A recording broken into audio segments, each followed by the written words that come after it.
Hey there.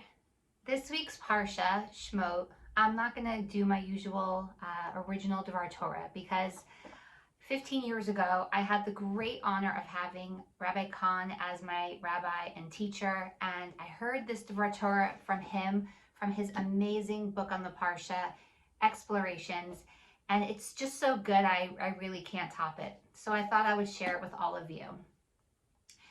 There's a question that's asked: why were the Jews redeemed from Egypt? What did they do to merit having God come down, pull them out of slavery, bring 10 plagues, and bring them to the desert to give them the Torah, and the rest is history. And we know that the Jews at the time of the Exodus were at the 49th level of Tuma, meaning they had dropped to the lowest level of impurity. There was no Torah. They were just really a family that was following, their parents and their grandfather Yaakov, from the land of Canaan into the land of Egypt, but there were no laws. So, of course they're going to assimilate and maybe forget their identity. So the commentators say that they were redeemed because they kept three things. They kept their Jewish names, they kept their Jewish clothing, and they kept their language. They were known as Hebrews. So all fine and dandy, sounds amazing that despite assimilation and slavery, they were able to hold on to those three things. But now let's think about it. Who did God choose to lead this nation out of Egypt? Moses, right? But Moses doesn't have a Hebrew name. Moses was named by Batya, the daughter of Paro.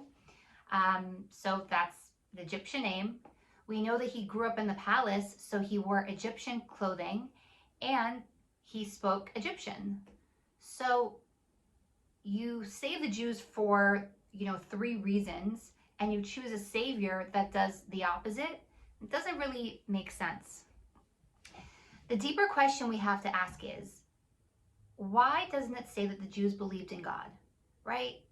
Okay, they kept their language, they kept their clothing, they kept their names. But what about the fact that they were following monotheism? They were following this God of Abraham and Isaac and Jacob.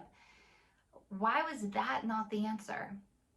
Because they had assimilated so much that they had adopted a lot of the Egyptian theology and the Egyptian customs, which meant they believed in the Egyptian gods.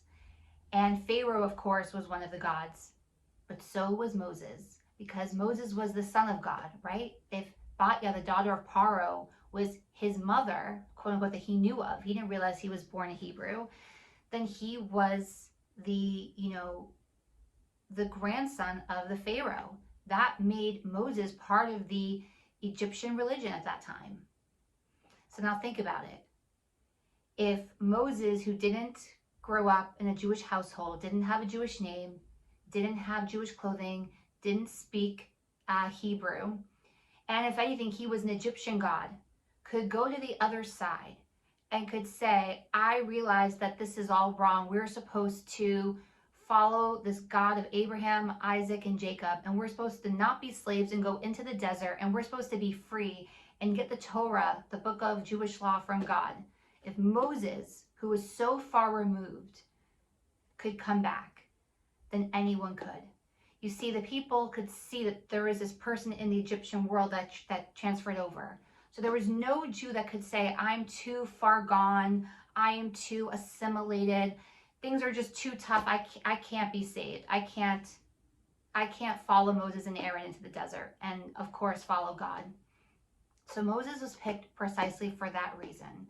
Of course, he was humble and amazing, but it's what he symbolized too. And I think it's such an important lesson in life, because sometimes we go through things that we don't understand. How come I have this struggle? How come this person doesn't have it?